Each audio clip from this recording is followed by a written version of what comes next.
बहुत बहुत शुक्रिया मान साहब। आप सब लोगों को मेरा नमस्कार, सबको मेरा प्रणाम।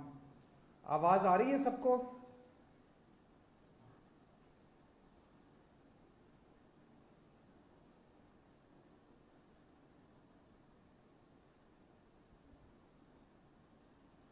मेरी आवाज़ ठीक से आ रही है सबको?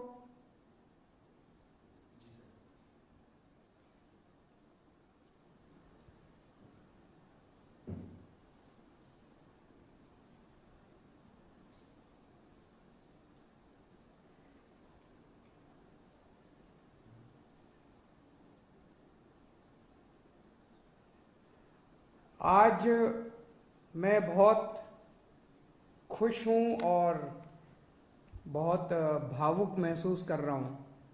उसके दो कारण हैं। एक तो पंजाब के लोगों ने जितना प्यार दिया, अभूतपूर्व प्यार दिया, इतने वोट दिए, इतने वोट दिए, इतनी सीटें दी, सारे पुराने नेताओं को हरा दिया। एक तो वो कारण है। और दूसरा कारण है, जिस तरह से पिछले कुछ दिनों में मान साहब ने जबरदस्त काम करके दिखाया है पंजाब के अंदर। 16 तारीख को उनका शपथ हुआ, 19 तारीख, आज 20 तारीख है, 3 दिन, केवल 3 दिन हुए हैं। और 3 दिन में मान साहब तुसी कमाल कर देता। सारे पंजाब क्या पूरे देश में मान साहब की चर्चा हो रही है कि क्या गजब का काम मान साहब ने करके दिखाया है। We are really proud of you Mann साहब। जिस तरह से आपने ओथ के वक्त पूरे पंजाब के लोगों को बुलाया, 3 करोड़ पंजाब के लोगों ने शपथ ली। मेरे पास ढेरों मैसेज आए, मेरे पास ढेरों लोगों के फोन कॉल आए कि सर आज मैं भी टीवी के सामने बैठ के मैंने भी शपथ ली। जितने लोग वहां गए थे उनको भी ये लगा, पंजाब के लोगों को पहली बार ये लगा कि वो मुख्यमंत्री बन रहे हैं। ये बहुत बड़ा एहसास था पंजाब के लोगों को। जिस तरह से जितने ये बड़े बड़े पुराने मंत्री संतरी हुआ करते थे उनकी सिक्योरिटी हटा के और वो सिक्योरिटी जनता के लिए लगा दी गई, वो पुलिस वाले जनता की सुरक्षा के लिए लगा दिए गए, वो सारे व्हीकल जनता की सुरक्षा के लिए लगा दिए गए। जो अक्टूबर के अंदर फसलें बर्बाद हुई थी, उन फसलों का अभी तक मुआवजा नहीं मिला था। और सरकार बनते ही 1-2 दिन के अंदर सारे किसानों का मुआवजा उनके जिलों में पहुंच गया। और अब मुझे बताया गया कि अगले 3-4 दिन के अंदर वो सब मुआवजा, उनके चेक मिलने चालू हो जाएंगे। बहुत खुशी होती है ये सुन के। परसों आपने जिस तरह से एंटी करप्शन हेल्पलाइन, हेल्पलाइन नहीं कहूंगा मैं, वो एक्शन लाइन है, हेल्पलाइन नहीं है, वो एंटी करप्शन एक्शन लाइन का जिस तरह से आपने ऐलान किया, दिल्ली के अंदर भी उसकी वजह से भ्रष्टाचार खत्म हो गया। और पंजाब से ऐलान करने के बाद ही पंजाब से इतनी सारे मेरे को सोशल मीडिया पे और मैसेजेस के थ्रू आ रहे हैं, जी मैं वहां गया था रजिस्ट्री करवाने, पहले तो इतने पैसे लगते थे, अब तो उन्होंने तुरंत रजिस्ट्री कर दी जी। किसी का आया, जी मेरा ढाबा चलता है और पहले यहाँ पे हमारा लोकल कोई वो आया करता था पुलिस वाला, खाना खाता था, पैसे नहीं देता था, अब तो वो पैसे देने लग गया। अपने आप से कितना सुधार होने लग गया है केवल ये 1-2 दिन के ऐलान से। और कल जो आपने 25,000 सरकारी नौकरियों का ऐलान किया, बहुत शानदार ऐलान है। आज सबसे बड़ी समस्या पंजाब के अंदर रोजगार की है। इससे लोगों के अंदर एक विश्वास पैदा हुआ है। लोगों को हमसे उम्मीद थी, लोगों को यह लगता था इन लोगों ने दिल्ली में अच्छा काम किया, चलो इनको वोट दो, वोट देंगे तो दिल्ली पंजाब में भी शायद अच्छा काम कर दें। लेकिन पिछले 3 दिनों के अंदर मान साहब आपने जो ऐलान किए और जो काम करके दिखाया है, वो उम्मीद अब धीरे धीरे लोगों की विश्वास में बदलती जा रही है। ये बहुत बड़ा काम है। आपको बहुत बहुत बधाई देता हूं। बहुत शानदार जीत बहुत शानदार शुरुआत है आपकी। भगवान से प्रार्थना है, वाहिगुरु जी से प्रार्थना है कि आपको इसी तरह से शक्ति दे, ताकत दे और आप इसी लगन के साथ पंजाब की सेवा करते रहें।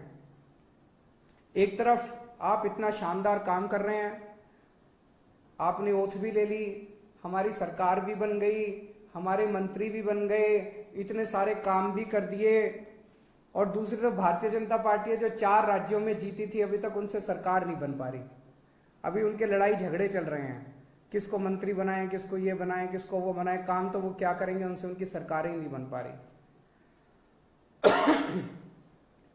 कैबिनेट में जो मंत्रियों को कल शपथ दिलाई गई थी, मैं उनको बधाई नहीं दूंगा, मैं उनको शुभकामनाएं दूंगा।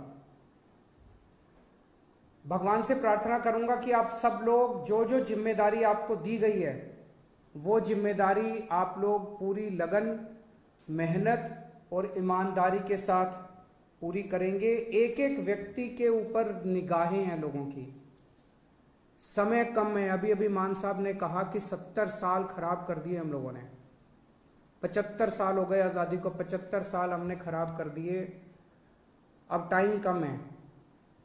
हर एक मंत्री को मान साहब टारगेट देंगे, भाई तुमको इतने दिन में इतना काम करना है, इतने दिन में इतना काम करना है, इतने दिन में इतना काम करना है। टाइम बहुत कम है, 24 घंटे का दिन होता है, 24 में से 30 घंटे काम करना पड़ेगा, रात दिन काम करना पड़ेगा, खूब मेहनत करनी पड़ेगी। अगर टारगेट पूरे नहीं होते आपके तो फिर जनता ही कहेगी भाई इस मंत्री को बदलो, दूसरे मंत्री को लेके आओ। हो सकता है थोड़ा सा बुरा लगे उस टाइम, लेकिन मजबूरी है, काम तो करना पड़ेगा। मान साहब जो भी टारगेट देंगे वो मान साहब के टारगेट भी पूरे करने पड़ेंगे। मैं पहले दिन का मान साहब का भाषण सुन रहा था जब उन्होंने सारे एमएलएज को कहा था कि चंडीगढ़ में मत बैठना, बहुत सही कहा था। होता क्या है कि जब हम जब बन जाते हैं तो फिर ये घोड़ा गाड़ी बंगला इसकी आदत पड़ जाती है, ये बहुत बुरी आदत है। चंडीगढ़ में बिल्कुल नहीं बैठना। हमारी पार्टी का एक एक कार्यकर्ता, हमारी पार्टी का एक एक एमएलए, हमारी पार्टी का एक एक मंत्री लगातार 24 घंटे जनता के बीच में घूमेगा, गलियों में जाएगा, मोहल्ले में जाएगा, पिंड में जाएगा, लोगों की बातें सुनेगा। मैंने सुना है कि कुछ विधायक अपने जो मंत्री नहीं बन पाए वो दुखी हैं। हमारी 92 सीटें आई हैं, मंत्री 17 ही बनेंगे। ऐसा नहीं है कि जो विधायक मंत्री नहीं बने वो किसी से कम है। पंजाब के लोगों ने एक एक हीरा चुन के भेजा है इस बार, एक एक हीरा है। आप लोग एक एक हीरा हो, हर एक में बड़ी अच्छी अच्छी लियाकत है। लेकिन हमें ये 92 लोगों की, 92 लोगों की एक टीम की तरह काम करना है। अगर हम टीम बन के काम करेंगे, अपना स्वार्थ छोड़ देंगे, अपनी इच्छाएं छोड़ देंगे, अपनी एम्बिशंस छोड़ देंगे, पंजाब की तरक्की होगी, पंजाब खूब आगे बढ़ेगा। और अगर हमारी एक एक आदमी की इच्छाएं आगे आ गई, मोह आगे आ गया, लालच आगे आ गया, मेरे को ये क्यों नहीं मिला जी, मेरे को वो चेयरमैन ही क्यों नहीं मिली जी, मेरे को ये विभाग क्यों नहीं मिला जी, मेरे को मंत्री क्यों नहीं मिला जी। अगर हम सारे अलग अलग अपने हिसाब से काम करेंगे, पंजाब हार जाएगा। पंजाब की तरक्की के लिए जरूरी है ये 92 लोगों की एक टीम की तरह काम करना, अपने को मजबूत टीम की तरह। उस टीम का लीडर है भगवंत मान। आप सबके लिए मैं बड़े भाई की तरह हूं, आपको गाइड करने के लिए। लेकिन भगवंत मान की लीडरशिप के अंदर आप सब लोगों को मिलके एक टीम की तरह काम करना है। सबको जिम्मेदारियां मिलेगी। अगर कोई मंत्री बना तो वो मंत्री की जिम्मेदारी है, वो कोई बड़ा वो नहीं है, पद नहीं है। किसी को कोई जिम्मेदारी मिलेगी, किसी को कोई जिम्मेदारी मिलेगी, किसी को छोटी, किसी को बड़ी, सबको जिम्मेदारी मिलेगी। जो जिम्मेदारी मिले, जो भगवंत मान आपको जिम्मेदारी दें, वो जिम्मेदारी पूरी करनी है, तभी पंजाब की आगे तरक्की होगी। आपसे पूछना चाहता हूं, आप में से, मैं तो इस बार चुनाव में बहुत ज्यादा डीप में गया था, एक एक कैंडिडेट को मैं जानता हूं, आप में से सब लोगों को मैं जानता हूं। 95% आप में से लोग हैं जो पहली बार चुनाव लड़े थे। कभी जिंदगी में सोचा था एमएलए बनोगे? नहीं सोचा था। ऊपर वाले का कुछ करिश्मा था कि आपको टिकट मिल गई, आप एमएलए बन गए, लोगों का इतना प्यार मिल गया। आप में से कुछ लोग हैं जो बहुत साधारण बैकग्राउंड से आते हैं और इतनी बड़ी बड़ी हस्तियां हार गई आपके सामने। घमंड मत करना, आपने नहीं हराया, जनता ने हराया है। कल आप उनकी तरह काम करोगे, जनता आपको भी हरा देगी। कभी घमंड मत करना। तो ये मत सोचो कि अब मैं एमएलए बन गया, अब मैं मंत्री बनूंगा, अब मैं मुख्यमंत्री बनूंगा। ये सब चीजें दिमाग में नहीं आनी चाहिए, ये अच्छी चीजें नहीं है। आप एमएलए रहते, अपना ऐसा काम करो कि आप ही की ख्याति चारों तरफ फैल जाए। आप एमएलए रहते हुए अपने हलके में इतना अच्छा काम करो कि आपकी ख्याति चारों तरफ फैल जाए, लोग आपको इतना प्यार करने लगे। किसी भी पद के ऊपर कुछ लोग आते हैं, कहते हैं जी मेरा हक था, मेरा हक था ये बनने का। ये सोच लेना ये जनतंत्र है, किसी का किसी पद के ऊपर हक नहीं है। जिस दिन जनता नाराज हो गई, 2 मिनट में मुख्यमंत्री को भी हटा देती है और 2 मिनट में एमएलए को भी हटा देती है। ये हमारे से पहले वाले जो थे उनको भी ऐसे लगता था कि वो तो पैदाइशी मुख्यमंत्री बनने के लिए आए हैं, वो तो पैदाइशी मंत्री बनने के लिए आए हैं।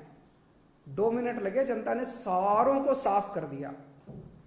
ऐसा ना कर देना कि अगली बार जनता हमें साफ करने के लिए तत्पर रहे। हमें ऐसा करना है कि जनता जिंदगी भर हमारे को प्यार करे, हमें जनता का दिल जीतना है।